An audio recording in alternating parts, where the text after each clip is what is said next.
Hello, my lovely archaeogastronomers. Tom Dinas here. This is the Delicious Legacy Podcast. Welcome back to another archaeogastronomical adventure. Thanks for tuning in.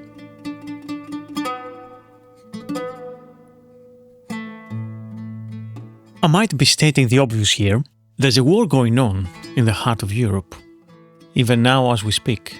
It's been going on for at least 3 years now, coming to 4 actually in February. But it stretches back to 2014, and if we want to give it a grander sense of scale, all the way to the 18th century.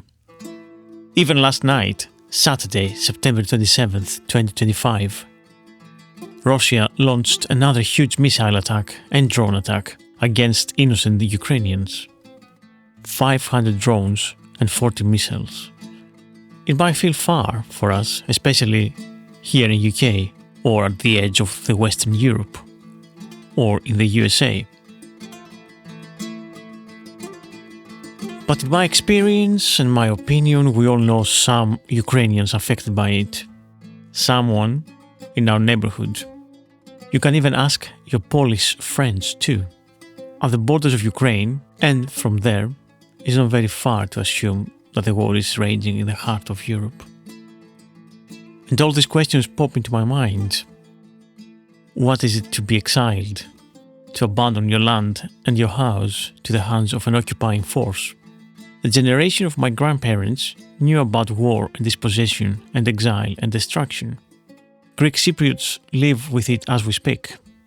Luckily, my generation and the younger Greeks and the rest of the European citizens, we are lucky enough that we don't have a direct experience of the devastation of war. In this context, my conversation with Olia is merely a small and insignificant thing, and the focus of world leaders and our pressure on our politicians should be to stop the war and let Ukraine and Ukrainians be their own thing, an independent nation, self-determination, and above all, a beautiful, peaceful European country belonging with the rest of us.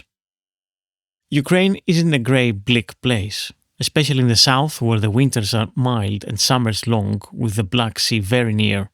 It feels positively Mediterranean, and Ukrainian food itself is a cornucopia of color and flavor.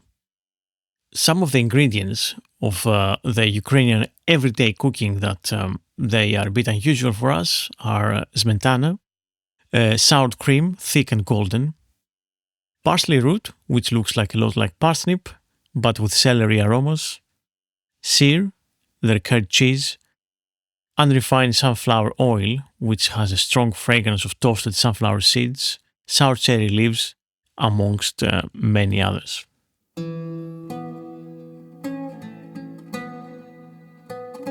Olia Hercules is a fantastic ambassador of the unique Ukrainian culture in our English-speaking world.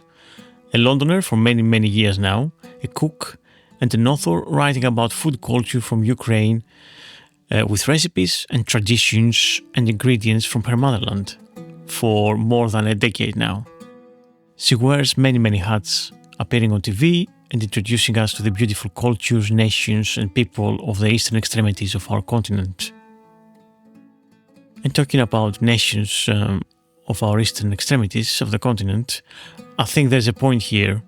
No culture is a monolith and remains uninfluenced by its surroundings. And no nation is just one single thing despite the wars, efforts of some nationalist populist leaders. Ukraine is not different, having a delightful mix of people with Jewish ancestry, Moldovans, Bessarabians, Cossacks, Armenians, Greeks, Georgians, and many others, all together enriching the exquisitely complex tapestry that is Ukrainian culture and, of course, Ukrainian food. Olia is the author of Mamushka, Summer Kitchens, Kaukasis, the Cookbook, Home Food, and her latest book is Strong Roots, which is the basis of our conversation today. Let's have a listen, and hopefully we can fill our souls with the beauty, love, and abundance that Ukrainian land is giving to its people. Olia Hercules, welcome to the Delicious Legacy Podcast. Thank you for having me, Tom. It's a real great honor to have you. I've been following you around on Instagram and on social media for a few years now. And it's very good to be able to talk to you finally. But obviously, the circumstances they're not the ideal. I wanted to do this episode about Ukrainian food for many years now, but I guess better late than ever, I suppose. Always, of course. Thank you for inviting me. And the reason we're doing it right now is because you had a new book relatively recently released, Strong Roots. That's right, yeah. A Ukrainian family story of war, exile, and hope, which I read really quickly, basically. It absorbed me, and I kind of read it in a couple of sittings, I suppose. It's a great read. It's a very powerful book. And yeah, thank you for writing it, I suppose. Well, thank you for reading it. Do you want to tell me a little bit about the book? What are you... Basically, yeah, the premise of the book, basically. Sure. So the idea for the book actually came probably back in 2014 when Russia first invaded Ukraine. When I was writing my first cookbook, Mamushka, as I was writing the recipes, I realized that the stories that come before the recipes were even more important than the recipe itself in a way. Because you can find Ukrainian, the internet exists now. You can just find recipes anywhere. So I really wanted there to be context. And as I started writing these almost mini stories down, an introduction to each recipe, I just thought, wouldn't it be amazing to expand on those and to write kind of a history of my family? Because for many years, it just felt like people in the Western world, just didn't really understand Ukraine. A lot of them didn't even know where it was, even though it was a huge country. And with this invasion in 2014 and then again in 2022, it became very urgent. It became apparent that, more and more Ukrainian stories and family histories need to be shared. So people understand what's going on. Some people think like, oh, why are they fighting? They're brotherly, sisterly nation. But what people don't understand is that Russia's oppression of Ukraine, Ukraine was a colony for hundreds of years of Russia's. And we've been denied our language.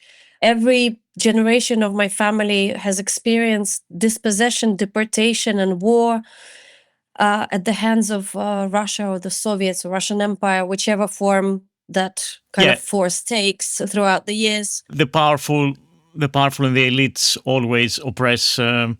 The colonies, so I wanted to tell the story of my family, but despite all of the kind of negative things that have happened to all of us over the years and are still happening now, I really wanted to also tell the story of resilience and the story of beauty, whether it's food or art or literature or language or nature, gardening. I wanted to show these two almost kind of parallel lines, which life and existence, that is kind of a universal thing. There's the sadness and the kind of negative things that are happening in your life. And there's also this string, this thread where you have beauty and happiness and joy. And I wanted to show both of them. So yeah, hopefully you thought that Strong Roots wasn't just doom and gloom. Hopefully you saw beauty in it and also some hope and strength. Yeah, exactly that. And the strength comes really clearly from your book, to be honest. And the reality is that everybody has a complicated history family, and that as you go back to the past, you find out things about yourself as well, and the current relations with the neighbors and so on. And I kind of I found a lot of things from Ukrainian culture and your family very familiar with mine as well, with Greece, like that you're loud and you have big family meetings, you eat all together, and to somebody else might sound like you having an argument, but you're just chatting. It's exactly it. Yes, it's exactly what my wife tells me when I'm talking to my parents. the first time that when I started going out with my now husband, Joe, the first time he heard me speak to my mom on the phone, I was upstairs and he was downstairs, and I came down and he was like, "Are you okay?"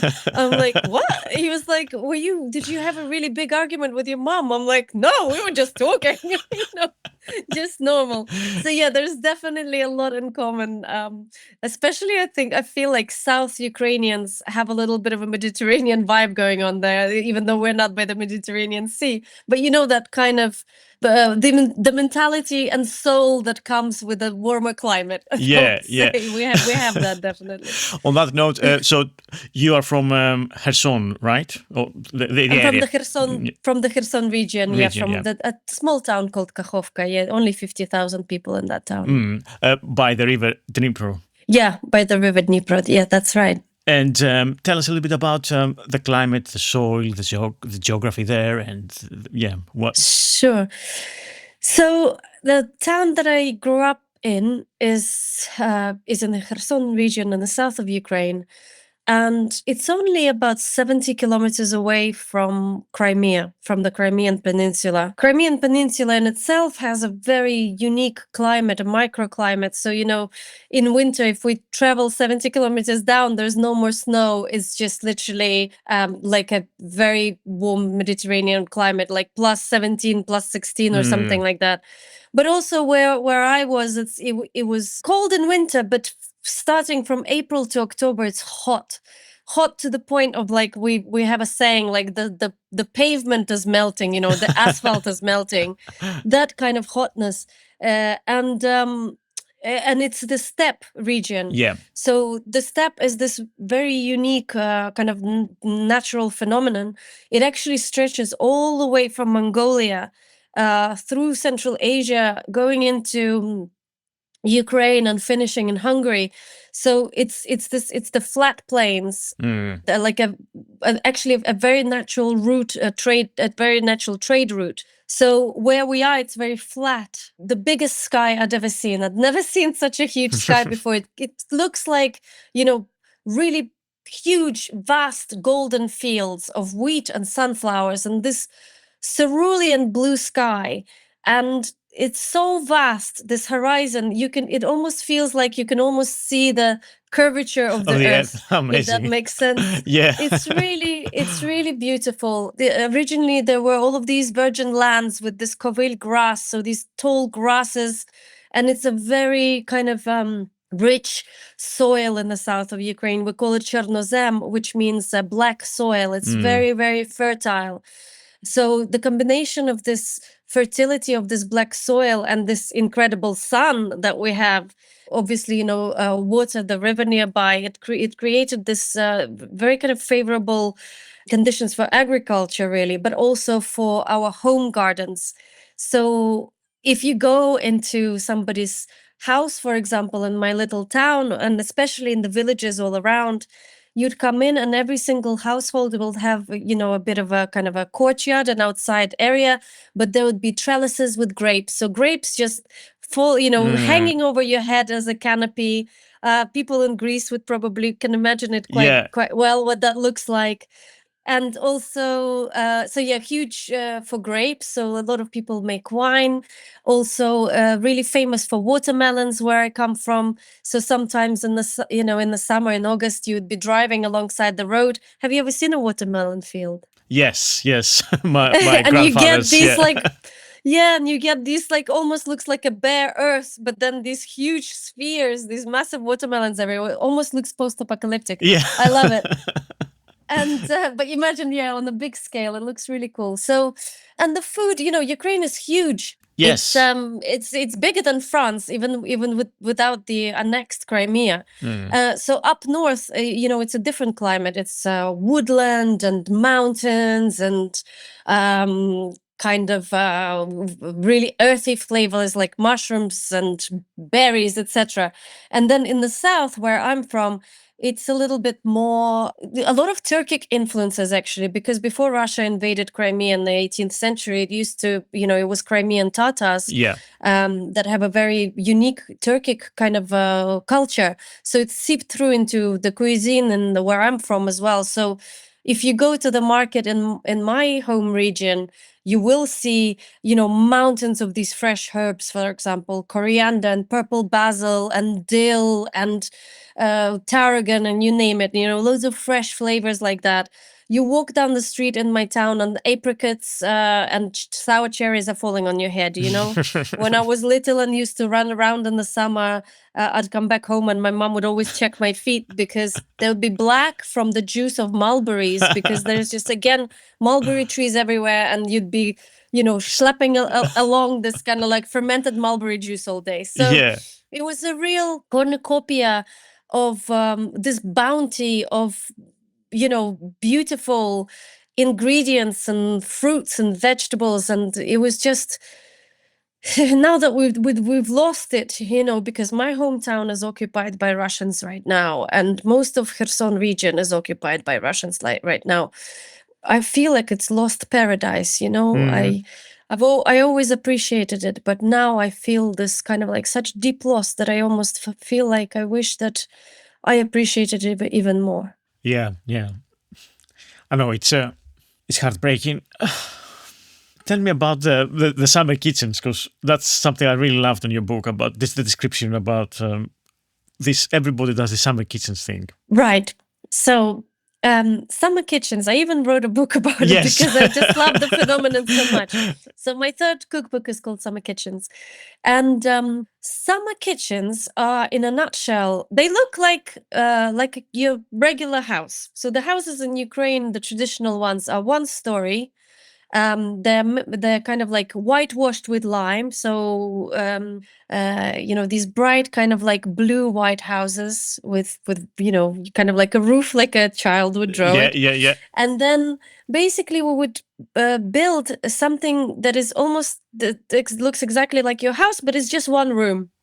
So it has a roof, it has like 2 windows, it has a door, and it has the little nice lacy curtain in the summer. And you walk through it, and it's literally just a kitchen. So back in the day, we would have had even masonry ovens. So it's an oven that's a wood-fired oven that heats up the place as well through the walls. Or, later on in modernity, we started doing gas stoves and a little table. So yes, it's a one-room building structure. Basically it's a kitchen. Although in my research, I'd also seen people that put like beds there. So it's like a kitchen with a bed in it. Because what we use them for in the summer is, basically you move all of your utensils, your pots and pans, everything out of your normal kitchen in the house and into this kind of like very special workshop where you cook in the summer and early autumn. And basically you would use it to, do your everyday cooking, but also to do your preservation for winter. Most people, not even in villages, even in small towns like mine, people would have a piece of land attached to their house, and they would grow their own vegetables. But especially in villages, you would have really quite a lot of land. I sometimes say like, oh, my grandma had a vegetable patch, but it's not. It's a small holding. It's like a massive thing. Like she'd have like an excess of 40 kilograms of aubergines every September or something like that. Yeah. What do you do with the aubergines? You ferment them. So we pickle everything from whole watermelons in barrels to aubergines. So basically these summer kitchens would be used to make kind of like hundreds and hundreds of jars of preserved food that you keep in your cellar over winter. Yeah. You describe a lot in all your books about the fermentation and the preservation and the pickling. Ukraine is really something into your soul, basically, in Ukraine.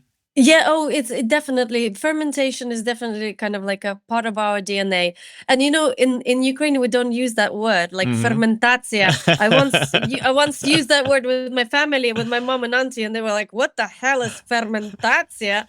They're like, "This sounds so clinical and scientific." We say kvashenya, which comes from the word kvass, which means sour. So we are souring things. For us, it's about flavor. We didn't even know that it was healthy for you, microbiome or whatever. We had no idea.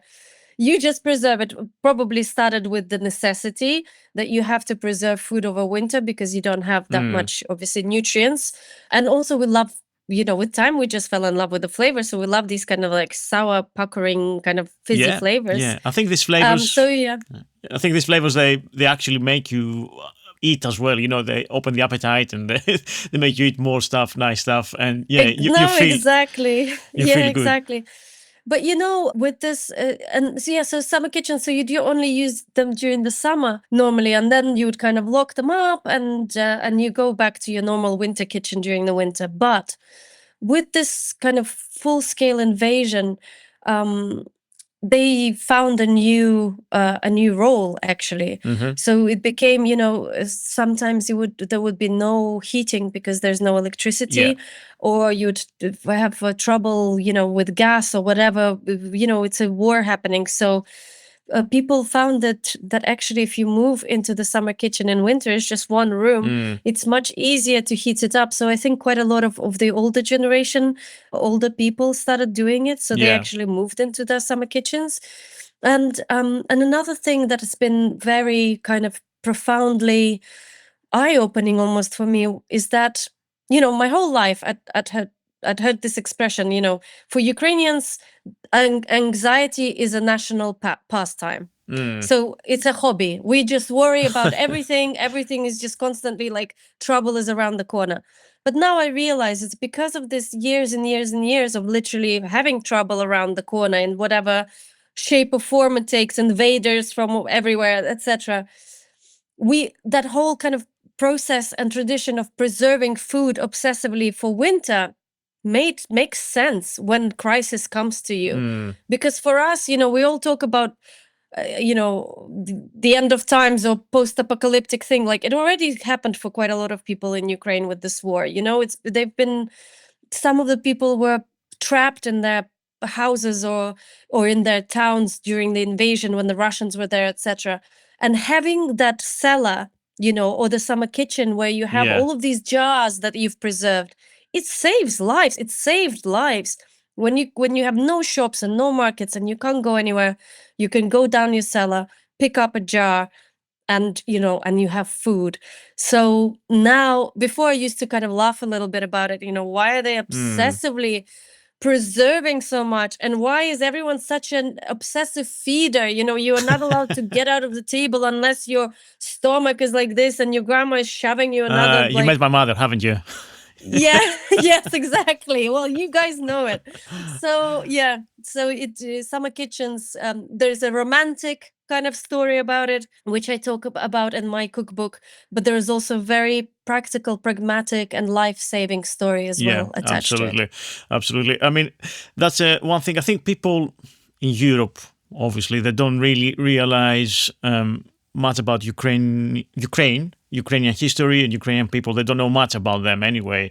And I think even in Greece, which are very close, and I think we are very close in terms of mentality, and obviously we have same religion and so on, and the Black Sea and the Greeks, it's kind of thousands of years of connection between us. But I think we don't know much about Ukraine, and that's obviously a shame, and basically kind of it's an ignorance that empowers the colonial Russian project. Exactly. I feel like in Greece it's kind of similar. Like there's hundreds of years of struggle for independence and this anxiety. I could see it with my grandmothers and the war, Second World War, and always, my grandmothers will talk about the hunger and the poverty and the starvation that they endured. And so I think people should actually learn a lot more from Ukraine, and we are a lot more closer, especially the Greeks. I think one of my pet projects will be to make Ukraine a bit more known in Greece and more appreciated, because I think we have a lot more common than we think. Did you know that there are loads of Greek Ukrainians? That there's a huge Greek community within Ukrainian community? Yeah. So unfortunately, quite a lot of them were in Mariupol, and I really hope that as many of people from the community as safe as possible. But there was historically there was a big Greek community in Crimea, in this on the peninsula, and they very happily coexisted with Muslim, Crimean Tatars. There were also Crimean Jews. It was just very multicultural. Armenians, you name it. Yeah, It was it was a really interesting kind of society there. And then the Russians, Catherine the Great, came, and she basically exiled everyone from Crimea. And these Greek communities, I think they're called Pontian Greeks. Yeah. Pontian Greeks. Pontic Greeks or Pontian? Pontic Greeks. So they went to the Mariupol area, but also in the villages around where I live, there were quite a few communities as well. And it's really interesting to see the cuisine, because obviously it's not Greek from mainland Greece, because these people have never actually lived in Greece. Yeah. They've migrated, hundreds of years ago to the territory of Ukraine. But my auntie used to cook a dish which the Greeks in Ukraine call plakopsy, but I don't know where the root of this word comes from. But it's basically like a fried kind of version of spanakopita in a way. So it's but instead of like spinach or wild herbs or wild greens, she used brinza, which is very similar to feta, so salty cheese. And then loads of chopped spring onions and loads of dill and other kind of soft herbs. And then there was a very specific way of folding this flatbread, which I have not seen anywhere else. Just very specifically, these Ukrainian Greeks made this flatbread, and then you shallow fry it. And oh my God, I'm like salivating now. It's so delicious. But yeah, really interesting culture. So Ukraine is very diverse, I would say. Yeah. You can say, there's a very kind of stereotypical view of Ukrainians that come from Cossacks, and Cossacks have created this almost like a nation because they were very free thinking. And I think that's what it is for us. For us, Ukrainian thing is not even necessarily ethnic. How we differentiate ourselves from Russians, I would say, is that we are free thinking and freedom loving and independent. We don't want a Tsar to look over us and to rule us and to go with every word and, all of that. No, we are very independent and very kind of like, we are the power. The people are the power, not whoever is ruling over us, and it's finally we're fighting back for it. So for us, I would say Ukrainian, for me anyway, it's a civic nation. It's a civic nation and civic nationalism, if we want to talk about that. You don't have to be ethnically Ukrainian to be Ukrainian. You can be Crimean Tatar, you can be Greek, you can be Korean, you can be whatever, Muslim, Jewish, whatever, like religion, it doesn't matter. Like we're very welcoming and kind of, well, especially now I feel that's how it is. My own mom is half Moldovan, for example. So again, quite a lot of Greek influences there in the cuisine as well. So when that I lived in Cyprus for 5 years and on the Greek side of Cyprus. I remember reading about it. Yes, 5 years. Okay, that's quite a lot. Yeah. Yeah. So anyway, nice to see kind of like connections between cuisines and of course between people as well. People, as you said, it seems like Greeks and Ukrainians have quite a lot in common. And absolutely. I feel that too. What did you do in Cyprus? Did you work? What were you working there? Oh no, I was a child. I was 12 when I moved there, so I lived there for 5 years. I grew up there as a teenager. So yeah. Yeah, and then I came to the UK. Yeah. Oh, nice. Another thing that I was reading the book and I was like, my grandma used to do that, is when you're taking the whole chicken, torching the stubby roots of feathers on the chicken. That was really... torching the remainder of the feathers. Yeah. I was reading the book, I was reading your words, and I was transported back to my childhood home with my grandma holding the chicken and burning it with You remember the smell? Yes. I didn't like the smell of that, but yeah, it's engraved in my brain. Yeah, the smell came to my mind. I was like, yes. Every time I smell it, it just transports me straight away. Yeah, it's such an interesting, unique smell of that burning feathers. Yeah. The other thing, that baked milk yogurt thing, that ryazanka. Ryazanka, yeah. Yeah. What is it? Okay, so for our listeners, to explain what is rязанка. Rязанка is basically a baked milk yogurt. So what you do is you take a whole load of milk. If you can get like really amazing raw milk, full fat, everything from the cow, this is the really the one that you should have. Really nice full fat. Otherwise, the best quality milk that you can find, you put it into a pot, preferably like a cast iron casserole or something like that. Cover it with the lid, and then you stick it in the oven at a low, kind of like on 100 degrees or something like that, and you leave it overnight. When you wake up in the morning, you take the pot out of the oven and you open the lid. What happened during the night is that the sugars that naturally are present in the milk, they would have caramelized. So the milk itself looks like it's caramel color, it's this beautiful like color of dawn wow. or something like that. And also there's this crust that forms also this really beautiful creamy color, Yeah. like beautiful color on top. And it smells like, well, like caramel. I can't even, like milk caramel. It's amazing. It's the most unique, beautiful smell. And basically, we then let this milk to cool down a little bit to about 40 degrees. And then you take preferably very good quality homemade sour cream, but in your case, probably a Greek yogurt would work as well. And you take this yogurt and you whisk it into the warm caramelized milk. Oh, wow. And then you put the lid back on, you cover it. Back in the day, we would use like sheepskin coats, Yeah. but anything like big blanket or something like that. Yeah. And you leave it for a day and a half. And then when you open it up, you've got this yogurt, but it's got this natural kind of caramel with no sugar in it, but it's got this beautiful caramel flavor. And that's what we would have for breakfast. For breakfast. Kids. Wow. That sounds really good. Yeah, it's really good. It's like, it smells like sweets, but it's healthy. It doesn't have any sugar in it. Yeah, exactly. That's so good.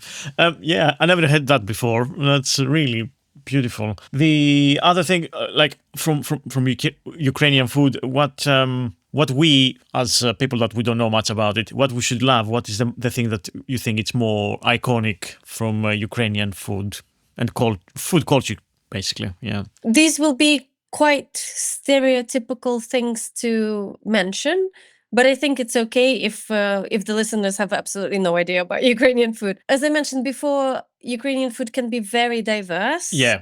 But the one thing that everybody cooks everywhere in all regions is borscht. And there are hundreds of recipes for it. It varies sometimes from one village to another.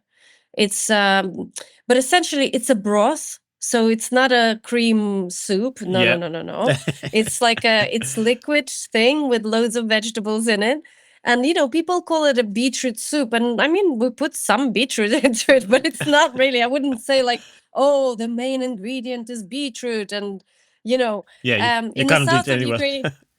Yeah, in the south of Ukraine, we don't even use the red beetroot. So we use a pink or a yellow beetroot. So the color comes from the tomatoes that we use. It's a pink soup in my case, in my side of Ukraine. But yeah, so basically you make a stock.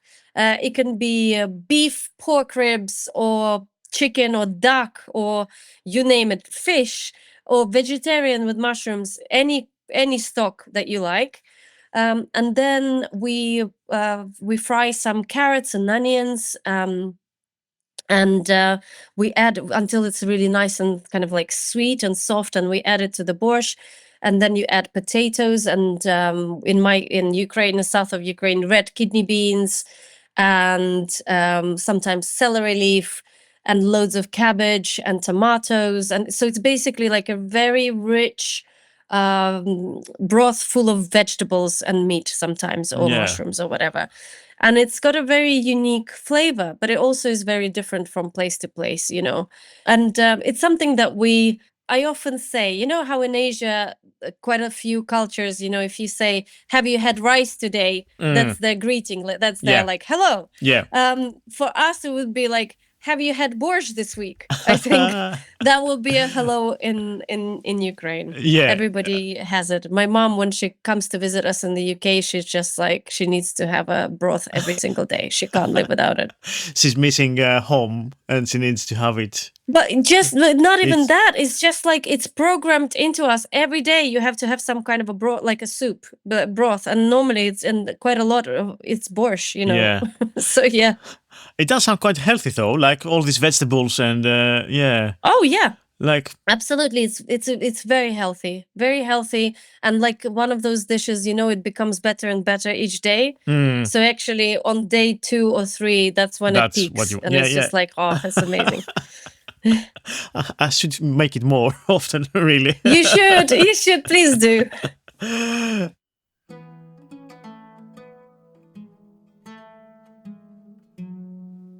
Okay, at this point, I want to read something from Olia's book about borscht. Instant borscht. Groups of volunteers all over the country started making instant borscht to be sent to the front lines. Thinly sliced cabbage, cooked squares of potato, grated carrots and beetroot, all sprinkled into multi-layered dehydrators. The boys do not have time to cook borscht for 2 hours in the trenches, but they can pour hot water over the dried borscht mix, and within 15 minutes, they have something nutritious and tasty. In the book, you talk beautifully about the rural ideal that you described at the beginning of our conversation as well. What's the word? Chata that you use for chata, yeah. I really love all this description about the sour cherry orchards, the hum of the bees, the nightingale singing. Like it feels, as you said, a paradise. Ukraine. It's yeah. I can't believe I didn't know so many things about Ukraine before. Yeah. So I'm glad that you do now. Thank you for picking up my books. Okay, at this point, I want to read something from Olia's book. Kata, a Ukrainian word with Persian origins, which sounds a little bit like hut, roughly translates as a cottage. It describes a small house in the countryside. To me and to many other Ukrainians, it evokes the bucolic, almost fantasy-like world of the 19th century. But of course, the chata still exists today. The original one was a genius sustainable creation, dreamt up in tandem with nature. It was often made of thatch and mud, especially in central and southern parts of Ukraine, and it was warm in the winter and cool in the summer. The walls were traditionally lime-washed, apart from a black or red painted stripe that flowed along the bottom of either the outside or the inside of the walls. This stripe was a symbolic separation. It divided the ancestral spirits who inhabited the roots of the house from the whitewashed walls above it, which symbolized life in the present. In the past, people would even be buried under the chata porch, endowing the doorway with an important spiritual and ritual significance. The other thing I was very much I love the description you say about Rakove as a golden dome of sweet yeasted bread. I love that description. But yeah, tell us a little bit more about Ukrainian breads. And essentially, you're the bread basket of Europe. So you must have lots of different bread-like stuff that are unique to Ukraine. Yeah, when they say the bread basket of Europe, it's because of the very fertile soil, and we do grow a lot of wheat. So wheat and rye in the north as well. So bread is it's a huge thing. It's a sacred thing, to be honest with you. Well, for my grandparents and my parents, definitely it has been, and I carry through the same philosophy. So it's a staple. You know, you would always have bread every day with something. You know, unfortunately, during the Soviet Union, you know, a lot of people stopped baking bread because it was just really difficult to even find good flour. And the Soviet bread that they made, it was like a brick. It was disgusting. But people did preserve kind of traditions of baking enriched sweet breads quite a lot. So, for example, for Easter, we'd make something called Pascha, and for Christmas, we'd make something called kalach, which is it's almost like a Jewish challah, braided bread, but we would shape it into a circle. So it's a braided kind of like circle, and the bread is almost like brioche. It's soft and not too sweet, but with a little bit of sweetness there. And these are the breads that we cook a lot in Ukraine, and of course as well as just regular bread. Bread is so, because of all of the kind of instances of hunger, or of imposed, genocidal hunger that Russia has kind of brought to Ukraine, forced us to starve. They would come in the 30s and 20s, actually, and 40s as well, and they would take all of the wheat away to be sold abroad. And not only that, they would go around people's houses and confiscate any bread or any grain that people have saved, and would just take it away to leave people to starve over winter. So that's why I think bread has become even more kind of important and sacred. For example, my grandmothers would never, ever throw even a piece of stale bread into the bin. No, you would not see it. Like, and if she saw you do it, oh my God, you're dead. You're dead. You're not allowed to do that. Bread is sacred. And traditionally also, even our masonry ovens, so the wood-fired ovens where you would cook the bread, they were almost like anthropomorphized, they were treated as humans in a way, as a part of a family. So traditionally, people were not allowed to swear or to fight in front of the peach, in front of this bread oven. Oh, wow. Okay. Like, yeah, if you were like having a fight, or you want to say a swear word, or if you do it in front of the peach, that's your blasphemy. You just don't do it, basically. So yeah, so I grew up with this kind of like very intrinsic kind of reverence and passion and love and respect of bread. And I'm not the only one, or people all over Ukraine would probably say the same thing. So now, if I bake my own bread, I bake my own sourdough bread now at home. In fact, I've got one dough rising at the moment. Nice. But if I have even like a tiny little piece of stale bread left, I would either, throw it into a stew or cook with it or something like that, if it's not, moldy. Yeah. Or if it has gone a little bit moldy, even then, because it's a healthy bread, I would give it to the birds or something like that, because it's sourdough and not like yeast. Yeah. But throwing into the bin is just absolutely not a thing. So yeah, a sacred thing to us is bread, 100%. Thank you for your question. It was a lovely question. You're welcome. And if you allow me here, one more little interruption to read the beautiful passage from the book about Rakove. Rakove is an area as soft and round as a golden dome of sweet yeasted bread. The landscape around the South Boo River is both gentle and dramatic. The gentleness comes from the curve of the river itself, the dip of the valley, golden-haired, emerald-stemmed reed, and the voluptuous shrubs mimicking the shapes of the clouds above them. Weeping willows drink from the river, creating bluish-green rooms under the canopy of the arched, floppy branches. The name Rakove comes from rak, which means crayfish, and indeed the South Boo River is teeming with these critters caught by the local boys, which to this day are sold in buckets on the side of the road. You grew up at the end years of USSR, so like your very early childhood was basically in the Soviet era, right? Yeah, that's right. I was born in 1984. Yeah. How was it like? What was? How did you feel those years? Could you remember anything from childhood? Yeah, I can. Nobody believes me, but I can remember myself from the age of 1.5. I know it sounds mad, but I'm telling you, I sometimes tell my mom, and I remember this and this and this and this, and her eyes go like that. Anyway, so I remember a lot. I don't remember something that happened 10 minutes ago, but I remember a lot from 40 years ago. So what was it like?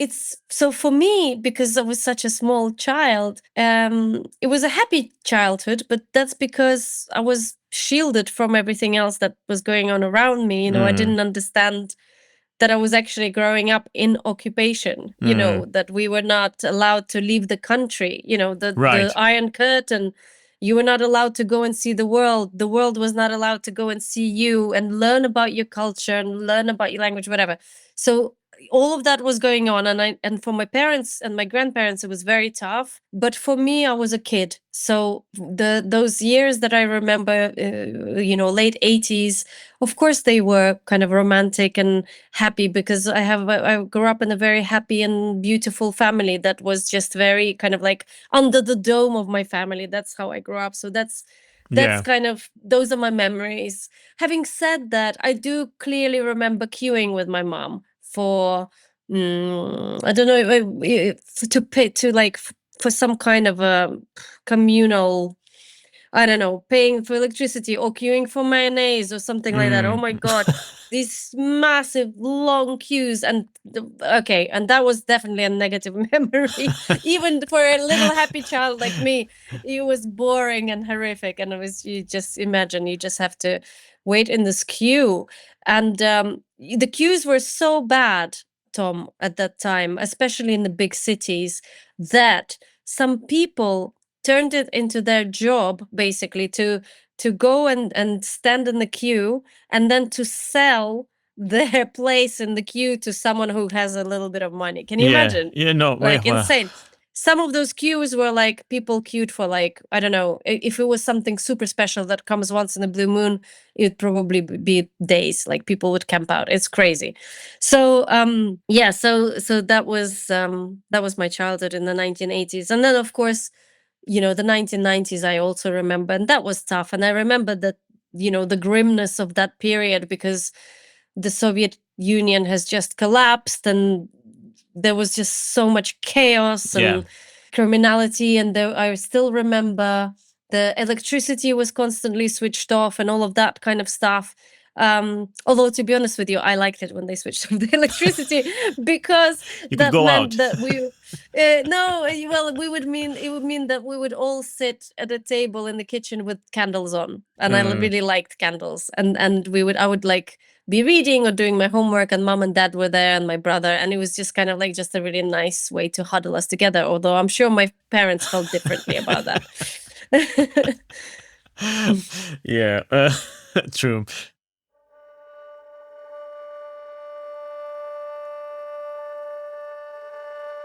Talking about hunger, this is another passage from the book.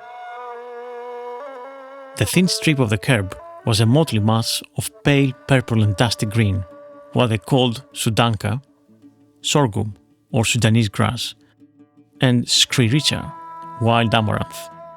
He always had a small scythe tucked at the back of the truck. He cut off a heap and dropped it in his yard at home for the cow to eat. Someone must have seen him, because the news of Victor ravaging the communist meadows travelled fast. Soon enough, a policeman showed up at the gate. The law of 5 spikelets had been introduced in 1932, a harbinger of Holodomor. This law implied that taking just 5 spikelets, the ears of the wheat, from a field would result in severe punishment: dispossession, prison, sometimes execution. By 1949, when Victor took food for the cow, this law had been slightly softened. Did you want to talk about your parents at all? How are they? Where are they at the moment? And your brother as well?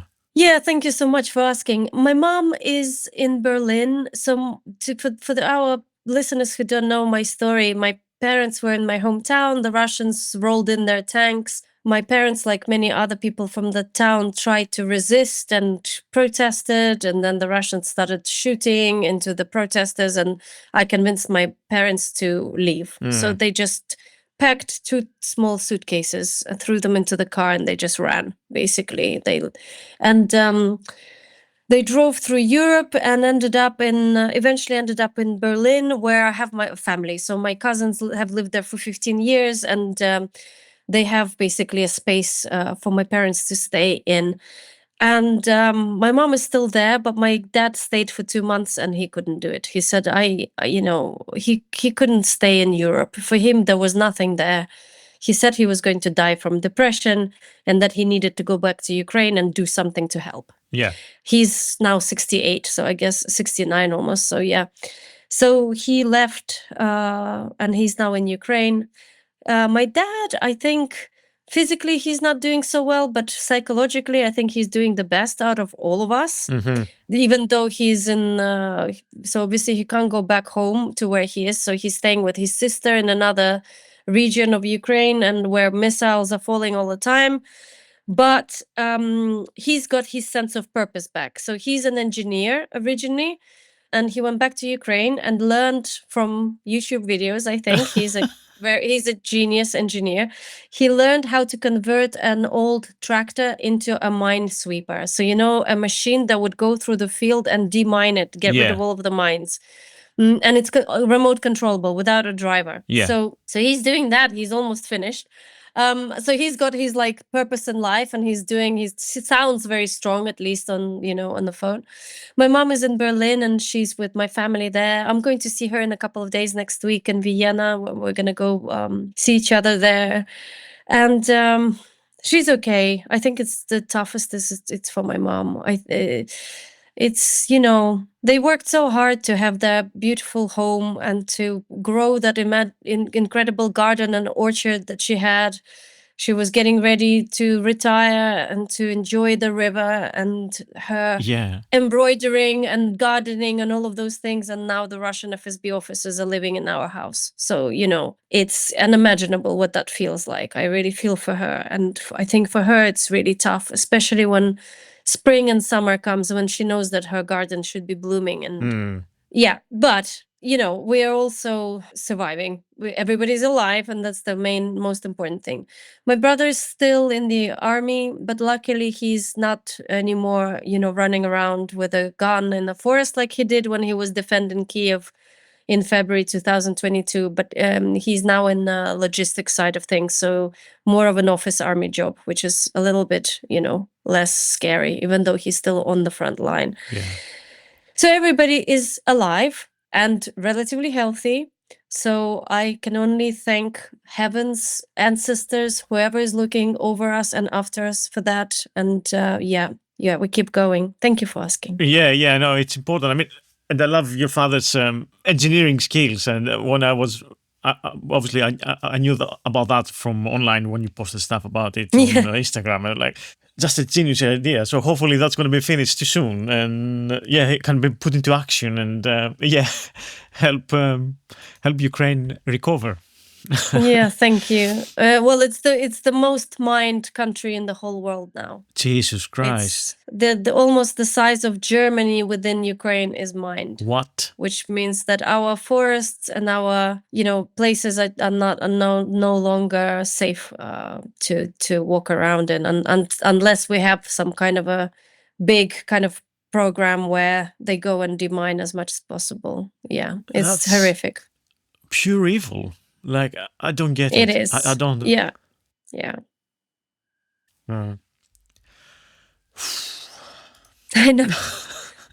I know. But as I said, my dad is a very good example of how you can lose everything that you've worked for your whole, your entire life, and then spruce yourself up somehow and go and start building a minesweeper, Ukrainian dads for you. And he's not the only one. I know so many of my kind of friends, of my generation, anyone who kind of initially fled from Ukraine. So many of the dads, because if you're over 60, you don't have to go to the army. Yeah. But so many of those fathers of that age were like, no, we need to go and volunteer. We need to go and be useful to our country. And they are all there. And it's just like, oh my God, my mom and dad know each other since they were 6 years old. They went to primary school together. They got married when they were 18. They've known each other for almost their entire life, and now they're in different countries. But at least my dad is, as I said, at least he's doing something that is making him feel good about. Yeah. I mean, you describe in the book beautifully, I mean, the family history, and it's not, it's basically everywhere. Siberia, Romania, Moldova, we have Uzbekistan, or somewhere Yeah, my dad was born in Uzbekistan. Uzbekistan, Yeah. yes, I remember well. I mean, everywhere, and in a sense, this story about family and belonging is so important, and all these things about Ukraine. That It is, and and go on. And we're so tired, we're just, I think, as a collective, as a Ukrainian kind of people, we're now. That's why I think we're just fighting so hard now. This is it. This is an existential war. It's now or never. Either we survive, or we lose our country and our homes and everything that we hold dear. Because so many years, all of these, not one generation of my family has escaped dispossession and deportation. We're constantly plucked by somebody and forced to move somewhere else, constantly. That's why I think the idea of home, once we kind of like have it, we grab onto it. This house that we have, we grab onto it, we make it beautiful, we put, we treat it as a part of us. It's so important. It's so important, the idea of home to Ukrainians, except that we don't even have a word for it. We don't have a word for home in an abstract sense. You know how you have it in English? Yes, you said it on, I think I read it on the book, and it's like I couldn't believe it in a sense. Like, is there a word? Is there an abstract word in Greek for it? I was trying to think. That's a good question. I have to think about it. Yeah. Yeah, like because we use the word, even to go home is dodomo, is to go to the house.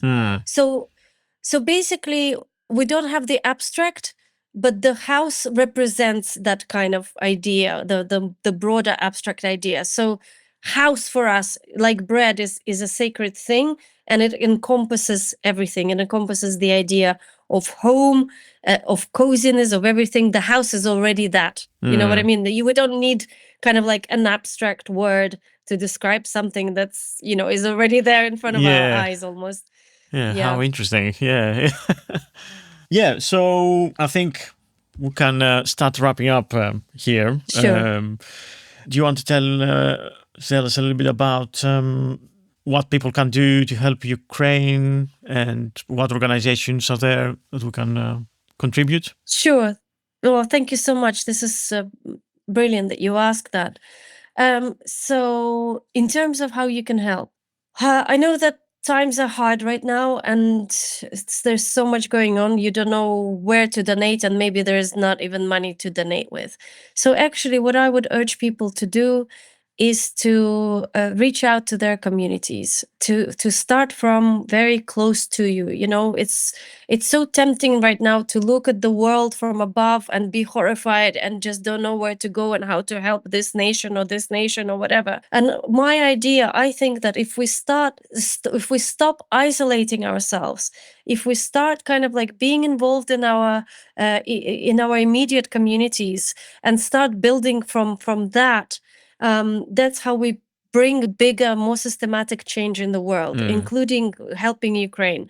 And also, once you kind of get to know your community, you will find out that there's probably some Ukrainian groups around, or refugee communities or something like that. Get involved. Tell them that you know about our culture. Organize something. I don't know. Get to know them. Come to something that they organize. Get to know people, and this way, I think this kind of building connections is a very important thing to do. Another one is, please don't forget about Ukraine. An easy thing that you can do is to write to your MP. And just to show that you support us and you want to see the UK government doing more, especially when it comes to buying Russian oil and buying from Russia in general, because still in Europe, believe it or not, I can't believe it, but they do. They still kind of consume things from Russia in many ways, and that's fueling this war machine. So this is something else that they can do. And finally, please do read about Ukraine, read Ukrainian books. Please read my memoir, Strong Roots. There's a lot of There's a lot about my family, but there's a lot about Ukrainian culture in general, and you will get also different ideas about what Ukrainian art is like, what the food is like, what the customs and traditions are like. Find out about other Ukrainian writers and poets and artists and scientists, you name it. Yeah. We're a country that is so rich with achievements and beauty and general kind of interesting and beautiful things that we've created. So please stay with Ukraine and support us. And so absolutely grateful that people have joined to listen today. Yeah. What was the poet or the Taras Shevchenko that you mentioned a lot in the book? So Taras Shevchenko, well, he was kind of polymath. He was an incredible writer, a poet, an artist, and also I would say he was a forger of Ukrainian identity. So even in the times when, it was the Russian Empire at the time, and it wasn't, Ukrainian schools were closed down, you were discouraged from speaking Ukrainian, or it was outright forbidden. But he kind of was this driving force to bring Ukrainian language, not to speak Ukrainian in villages, but to bring it to literature as well, for example, and to start writing in the Ukrainian language, which is, absolutely beautiful. So Taras Shevchenko is someone that I would highly recommend for people to check him out. He was a fun kind of, he was actually, I know he's portrayed with this kind of like mustache and this big kind of like sheepskin hat. So he looks very traditional, but actually he was quite bohemian and great. Like there's a famous sketch of where he drew himself naked with a cape, for example, so he was really cool and like really, modern in his times and everything. So really cool guy. Highly recommend reading up on him. Definitely. Well, I'll try and put some links on the show notes so people can find out more about. Thank you so much. Him. One thing I forgot to ask you was, we talk about borscht and beetroots not so much, but also beetroots is kind of important. Like I love the story about planting beetroots in the trenches and the instant borscht story, if you want to. Yeah, of course. So beetroot is definitely 100% a huge, even though I said it's not the main ingredient in borscht, it's we love it. We make it sour, so we ferment it, we make salads with it, you name it. So beetroot is definitely a staple vegetable as well. And the story that you mentioned is basically in the beginning of the full-scale invasion, there had been rumors, which I have verified it. I think it's true. Ukrainian soldiers were planting seeds in the trenches in spring. So they were growing things like spring onions and beetroots in the trenches, which is kind of like both tragic and absolutely beautiful. And just shows you how important the idea of growing and of creating is for Ukrainians. For us, for us, life it's a cult of life in Ukraine as opposed to a cult of death in with our neighbors, I think. Yeah. Absolutely. Makes me very emotional and angry at the same time. Thank you, Tom. You're so kind. You're a very empathetic person. I hope that it was okay reading my book. I hope that it didn't upset you too much. In a good amount, I think. Okay, balanced. Yeah. No. Thank you. Thank you for your humanity and for your beautiful questions and for having me today. I really, really loved our time together speaking. You're welcome. I hope, hope we speak soon, and I hope things get better. Keep in touch. And stay strong. Yeah. Stay strong. And thank you for having me, Tom. Best wishes to your family as well. To yours too. Thanks. Bye. All right. Well, thank you so much, Tom. I will speak to you soon. And thank you so much. Thanks. Bye.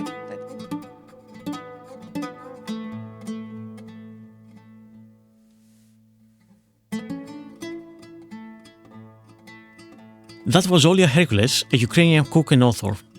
Buy her new book, Strong Roots. It's really good family history memoir, and historical documentation of Ukraine's history the last 100 years or so. And buy her other cookbooks too. They are wonderful. So that's it for this week. And if you want to ask any questions, or you have any suggestions or points that you want to make, please get in touch at the Delicious Legacy Podcast at gmail.com, all one word. And of course on Blue Sky or Instagram or on Patreon if you are a member there. And of course everyone is welcome to ask me anything, and I'm eagerly awaiting your comments, as I do believe I genuinely learn a lot from people's new ideas and suggestions and the way they think about things. So please, get in touch. Finally, this podcast cannot exist without your generous support, so you can support the podcast at ko-fi.com with one-off donations or with monthly subscription, and basically you can help me work more on the podcast and researching, writing, producing, editing and mixing. I do hope you enjoy this podcast. Thanks for listening. Remember to leave a review and a rating on Apple Podcasts or Spotify or YouTube or Acast or Pocket Casts and wherever else you get your podcasts from, and share it with some friends and family and colleagues, or in a WhatsApp group or in a Facebook page.